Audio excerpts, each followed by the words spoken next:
Hey guys, I'm going to be talking about body dysmorphic disorder known as BDD. Basically, I'll talk about what it is, the statistics, and why I chose this topic, and some conclusions about it. So what is BDD? It's a mental health condition where you can't stop thinking about like your appearance, and your flaws are like 1,000 times magnified in your reflection compared to like reality. So body dysmorphia symptoms usually start when someone starts overanalyzing the way they look, the way they act, the way they just like anything about themselves. And this can happen to any age, gender, race, or class.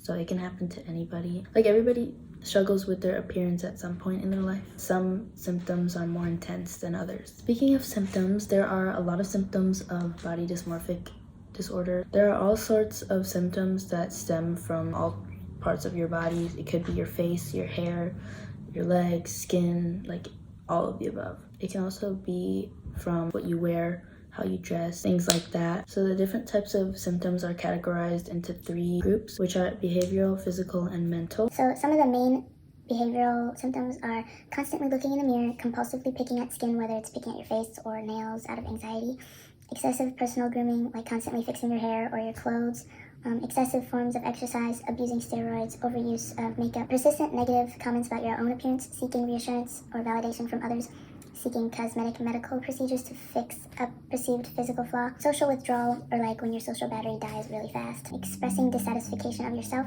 frequently changing clothes in an attempt to improve your appearance. There's some physical symptoms as well, and those are damage to the skin due to compulsive picking. As someone who used to pick their face, like picking off like acne, don't do it, don't do it. It's not worth it, because it'll only get worse, so don't touch your face. There's also muscle damage due to excessive exercising, and I feel like body dysmorphic disorder has a lot to do with like body shape, and most people who struggle with that tend to over-exercise themselves. And then there's distorted body image, which is like what most people think when it comes to body dysmorphic disorder. This could mean like magnifying all your flaws to the max, or anything to do with just seeing yourself as someone who isn't yourself, if that makes sense. Like sometimes when I look in the mirror, I'm like, who is that? Like that is not me. Like it is me. It's just like I'm a little delusional. It's just like the way we perceive ourselves. Like if we just like keep thinking negatively about ourselves, that's what's gonna cloud our mind, and that's gonna be like how we identify ourselves as, which is not good. Okay, and then the main mental symptoms were obsessive comparisons of yourself and others, preoccupation with flaws in appearance that are not obvious to others, again like magnifying those flaws that you see but others cannot, pervasive sense of shame, anxiety, depression, neuroticism, which is like basically a personality trait that is associated with negative emotions like all the time, and then delusions. Any of these symptoms can apply to anyone because we're all human and we struggle, but when we rely on God and give these worries, anxieties, insecurities, and struggles to God, He takes the wheel. So yeah, He's got you covered. But our trust and faith in Him needs to be like 100 though. Like we can't just pray to Him like half faithfully, like doubting that He's not gonna help you. We also shouldn't like talk to Him like He's a vending machine, you know, like ask Him for something and then expect something in return like immediately, because like God is literally our day one, like literally. So basically He knows everything we're going through, like He knows all the struggles we're going through. He's just like, He's kind of like sitting there like this, like He's waiting for us to talk to Him, and like He is ready to take all your struggles and all your like anxiety and whatever you're worrying about. But yeah, that's just like awesome how we have a God who just like waits for us to talk to Him. Like that's just so, like He's such a little patootie for that. Okay, anywho, moving on to statistics. Basically the chart shows what I like kind of researched. I kind of like researched a few different sources and then I kind of like averaged them out. So 37% of people begin their like symptoms from their body, like the way they look, their shape and whatnot, and then 23% of people started with their face, 14% of people struggled with their hair, and then 26% of people struggled with other things. These triggers that people struggle with, they can definitely vary from person to person because each individual has their own struggles and whatnot, but from statistics, most people started having symptoms of body dysmorphia from these flaws. And each flaw a person has in themselves comes from like their own delusions, honestly, because me personally, when I was struggling real bad, like really bad, I would look in the mirror for like about an hour just to point out all the stuff I don't like about myself, and I would just like stare at every single flaw, and I would just forget about all the other things that are like matter more. Like your physical appearance is not the most important thing in your life. And yeah, at that point I was basically like idolizing that and putting that above the opinion God had for me. Like, God's opinion is literally up there, and whatever else should not matter. Okay, here's some more statistics that I kind of averaged up because I feel like it wasn't really accurate when I was googling stuff. It basically just said like females struggle more with their dissatisfaction, their appearances over men. Like, everyone has their own perception of what a flaw is because everyone's like different and built differently. Like, we're all struggling, but just like in different fonts, if that makes sense. Okay, moving on to why I chose this topic. Basically, in first grade, I started to care about like how I appeared in front of my friends. So hair and clothing were like my main things that were like top tier importance to me. And in sixth grade, when I hit middle school, that's when I started like noticing things about my body. More like hallucinating, but like, you get the idea. It's just like I was just starting to overanalyze things. But sixth grade was when I started to struggle with like my relationship with my legs, if that makes sense. I would just basically think my legs look really irregular, like really weird, because that's when I started comparing myself to the girls in my grade. But yeah, basically my standards in sixth grade were like the girls that I kind of like idolized because I wanted to look like them, or I wanted to be them, kind of. And COVID hit, and basically I was at home all the time, and I was on my phone all the time, and my screen time was like 12 hours a day. Yeah, that's just what my life was. That was not good. So basically, during those 12 hours of screen time, it was mainly TikTok. I would just be on it all day, and unconsciously I would compare myself to the girls that I saw online. And at some point I did realize when my intrusive thoughts like started to actually like impact the way my mindset was about myself, I would look in the mirror and not like what I saw. I started getting acne in 7th grade all the way through 10th grade, so that was like a major issue when I would go out in public, because in my head I thought like acne was my identity and like people would only know me as the girl with the braille stamped on her forehead. But I forgot I had a thing called like a personality. People don't become friends with me because of the way I look. But it didn't come to my realization at the time until we had like this words of affirmation thing at a camp I went to, and basically it was just like a hype contest, like hyping people up. And all the things they said, none of them were about my physical appearance, which I thought like was the main thing people were friends with me for. But now in like the present time,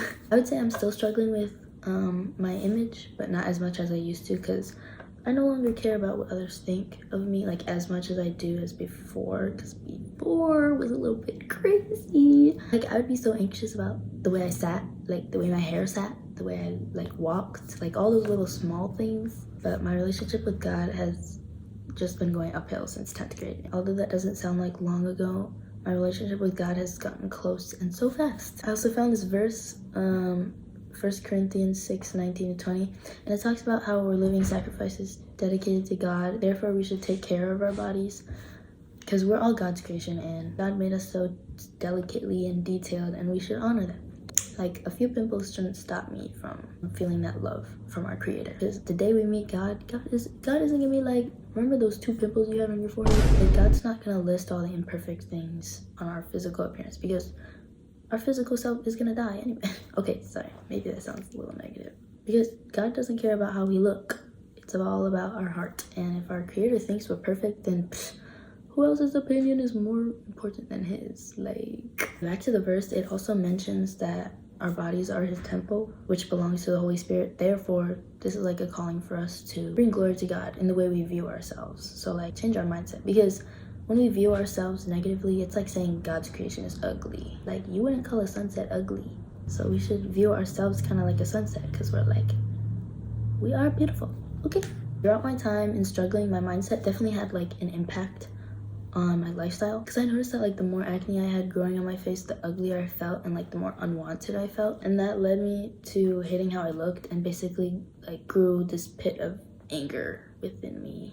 Because like whenever I looked in the mirror, I would like get mad at myself for looking like that. And I would often like project that anger onto like those around me, especially my family. Another thing I noticed while I was in the state of growth in my life was that I would often like hate eye contact, because like any person I would talk to, I would always like assume they were just looking at my flaws. But now that I'm really thinking about it, all I can remember is like kind of how angry I was all the time. Like, my attitude was super like toddler tantrum type attitude. And I feel like I was just like unkind in that state of my life. Like, I've been a Christian all my life, but that doesn't mean I had the mindset of a child of God. Like, I knew God was like with me whenever I struggled, but I never reached out to him when I was struggling. Like, I never reached out to him to help like heal me spiritually and mentally. But now that my relationship with God has evolved little by little, because it takes baby steps, my life is slowly changing for the better.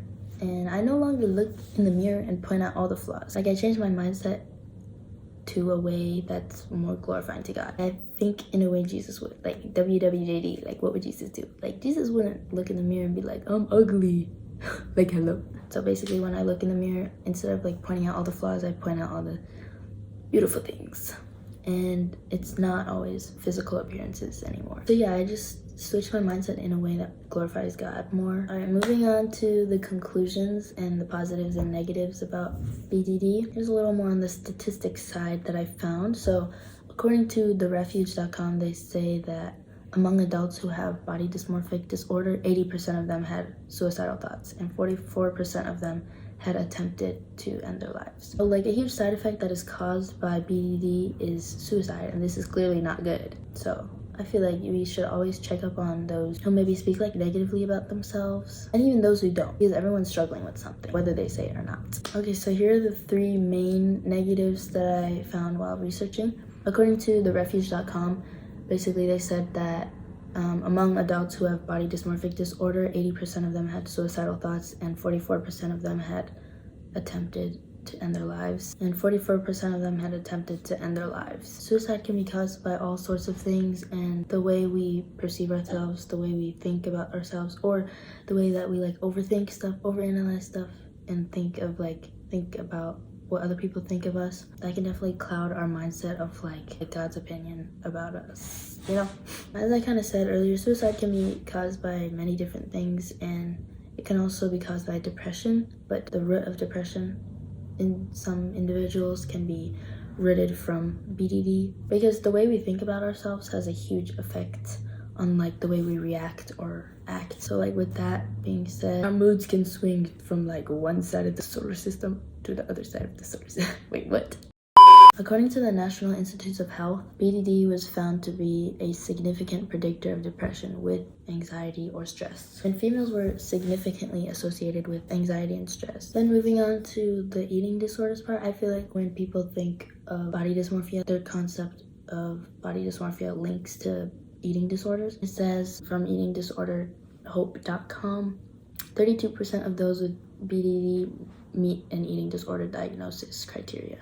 They also mentioned that almost 1/3 of individuals with BDD have an eating disorder at some point during their lives. Those who struggle with the way they appear can definitely lead to eating disorders, especially because they care a lot about what other people think of them based off their appearances. Okay, next I talked a little bit about the positives about BDD, and I said nothing, because nothing is positive about having a mental health condition. But I do want to say there is a positive side from learning and growing throughout like this time of self-hatred that I had.